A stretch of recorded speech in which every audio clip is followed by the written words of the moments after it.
संस्कार देने वाली उसकी माँ होती है, पिता तो बाहर कमाते हैं। तो ये आप सभी लोगों से निवेदन है हमारा, और अगर ऐसा आप लोग नहीं करेंगे तो आने वाले टाइम में जो सरकार चल रही है ये तो हम हमारे अधिकारों को खत्म ही करना चाहती है। आज जो बेरोजगारी है, जो शिक्षा का स्तर इतना गिरता चला जा रहा है, आज से जब माननीय काशीराम साहब ने 14,000 किलोमीटर दलित पीड़ित शोषित समाज को लेकर साइकिल चलाकर जागरूकता लाई थी। 4 बार बहन कुमारी मायावती जी की इस प्रदेश में सरकार रही, जो इस देश का सबसे बड़ा प्रदेश रहा है। जो जागरूकता आई है वो आप जैसे हमारे बीच में बहनें बैठी हैं, इसी उम्र में बहन कुमारी मायावती जी ने संघर्ष करना शुरू किया था। तो आप सभी लोगों से निवेदन है कि आप लोग अपने भाइयों को और अपने बच्चों को और सभी युवा साथियों से निवेदन है कि अपने महापुरुषों की जयंती मनाने से कोई मतलब नहीं होता है जब तक आप उनके विचार लोगों तक ना पहुंचा पाए, अपने भाइयों तक ना पहुंचा पाए, हर एक गांव तक ना पहुंचा पाए, अपने अंदर रहकर कोई मतलब नहीं रहता है।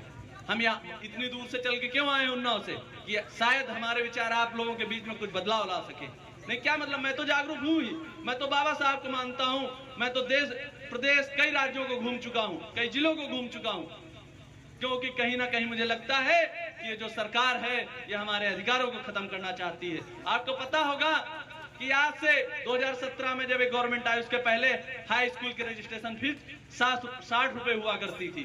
जो कॉलेज के लोग, जो प्राइवेट कॉलेज थे, वो बढ़ाकर 250 से 300 लिया करते थे, लेकिन आज वो केवल फीस 1200 रुपए कर दी गई है। क्यों?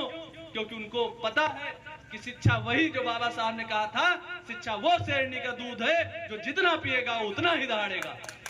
सम्मानित साथियों, मैं बताना चाहूंगा कि ये हमारी शिक्षा को कमजोर करना चाहते हैं, क्योंकि आप अगर पढ़ लिख जाएंगे तो उनसे अधिकार मांगेंगे और अधिकार छीनेंगे। अगर ये लोग नहीं देंगे तो हाई कोर्ट, सुप्रीम कोर्ट में रिट डाल के अधिकार लिए जाएंगे। इसलिए वो आपके शिक्षा के स्तर को कमजोर करना चाह रहे हैं। और हमारा समाज वो निकम्मा समाज हो चुका है कि आधे से अधिक लोग जो हमारे पिता तुल्य लोग हैं, अंधेड़ उम्र के लोग हैं, वो दारू में टुल रहते हैं। उनको लगता है दारू सबसे बड़ी चीज है, जीवन का अनमोल चीज है। दिन भर काम किए और बच्चों को अच्छी शिक्षा नहीं दे पाएंगे। कह दो प्राइवेट अच्छे कॉन्वेंट कॉलेज में पढ़ाओ तो कहते हैं कि हमारे पास पैसे नहीं है। आप सोचिए, आपको 1 क्वार्टर 2 क्वार्टर पीने के लिए रोज पैसे आ जाते हैं, जो आपके जीवन को बर्बाद करता है, सम्मान मुक्त करता है, जो आपके बच्चों को भी अपमानित करवाता है। आप अगर उसी क्वार्टर 70-80 रुपए का आता है, अगर आप जोड़ेंगे तो महीने के 2100-2200 रुपए होंगे। आपका बच्चा अगर पढ़ लिख जाएगा, IAS PCS बन जाएगा, तो शायद आपके मोहल्ले रिश्तेदारों में हजारों युवाओं की जिंदगियां बदल सकता है। लेकिन आपको वो दिखाई नहीं देता। आपको 2 मिनट का नशा और 3 घंटे वही लोट पोट कर, वो आपको बहुत अच्छा लगता है कि जमीन में लौट जाओ, पियो, 2-4 गालियां दो, घर वालों को परेशान करो, ये आपको बहुत अच्छा लगता है। हम क्योंकि ये बात प्रैक्टिकली बता रहे हैं, क्योंकि हमने देखा है अक्सर अगर हम मीटिंग से कहीं से गुजर रहे हैं तो ठेके के सामने गाड़ी अगर रोक के देखा कि बहुत भीड़ लगी है तो 2-4 लोग बुला के पूछो तो लगभग दलित समाज के ही लोग निकलते हैं। जनरल बैकवर्ड बहुत ही कम 20%, अन्यथा दलित समाज के ही लोग रहते हैं।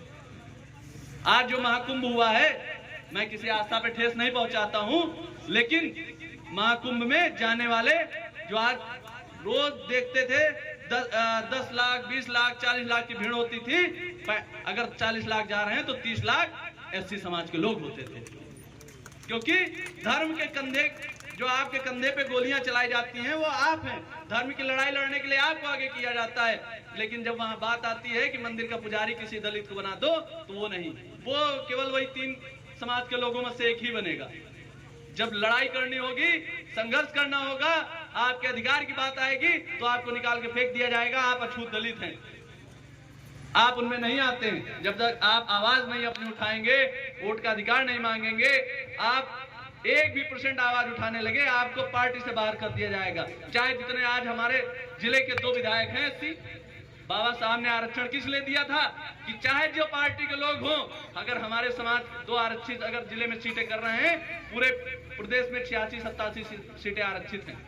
अगर बाय चांस हमारी पार्टी के लोग नहीं बन पाए, दूसरी पार्टी के लोग बनेंगे, लेकिन इनकी मजबूरी है हमारे समाज के लोगों को टिकट देना। अगर हमारे समाज के लोग चुन के जाएंगे तो कहीं ना कहीं कितना भी निकम्मा व्यक्ति हो हमारे लोगों की तो आवाज तो उठा पाएगा। लेकिन आज क्या हो रहा है, आज हमारे समाज के लोग ही, आज भारत देश में 131 सांसद हैं SC ST और एक राष्ट्रपति भी ST है। क्या आप हमारी आवाज उठा पा रहे हैं? नहीं उठा पा रहे हैं, क्योंकि हम लोगों को नेता चुनने की आदत अच्छा नहीं है। अगर प्रधानी का चुनाव आता है, हम क्वार्टर पे बिक जाते हैं, 100 200 500 रुपयों में बिक जाते हैं। कहते हैं जो अच्छा हमें फायदा देगा उसको हम वोट देते हैं। लेकिन आप लोग ये नहीं सोचते जो पढ़ा लिखा नेता होगा उसको हम वोट देंगे, जो हमारे बीच बैठने वाला नेता है उसको हम वोट देंगे। ये हम लोगों की सबसे बड़ी गलती रहती है। अगर MLA विधायकी में अगर कोई हमारा पढ़ा लिखा आता है तो हम लोग पहले सोच बना लेते हैं निर्दलीय कहाँ जीत पाएगा। अब जैसे अब इस टाइम हम लोग सोचते हैं कि सबसे गिरी हुई पार्टी बसपा है, इसके लोग कहाँ जीत पाएंगे। अब तो पार्टी बहुत नीचे स्तर गिर चुका है। हमारी पार्टी भीम आर्मी आ रही है, हम लोग सोचते हैं कि अभी इसका स्तर उठा कहाँ है, ये कहाँ जीत पाएंगे। लेकिन आपको नेता चुनने की आदत नहीं है अच्छा कि सबसे अच्छा नेता उसी, देखो कारण है सबसे अच्छा नेता उसी पार्टी का होता है जिस पार्टी के पास पैसा नहीं होता, जिस पार्टी के पास नेता नहीं पैसा नहीं होता जिस नेता के पास, क्योंकि वो शिक्षित होता है, पढ़ा लिखा नेता होता है। उसने अगर दलाली करके पैसे कमाए होते तो आज जिन पार्टियों को आप वोट देते हैं उनसे बड़ा पैसे वाला वो होता, उनसे ज्यादा सुविधा लेकर आपके बीच में उपस्थित होता। वो आपकी आवाज उठाते उठाते इतना दब गया है कि उसको शायद घर चलाने की भी आदत नहीं रह गई है। अधिक से सामाजिक लोग देखा होगा, जैसे मानवर काशीराम ने अपनी नौकरी को त्याग दिया, अपना घर त्याग दिया, तो क्या सोचा कि उनके पास पैसा नहीं था। आज जिस सरकारी नौकरी के लिए हमारे युवा भटकते रहते हैं, वो उस टाइम इस देश की इसरो वैज्ञानिक बहुत भारत की सबसे बड़ी एजेंसी मानी जाती है।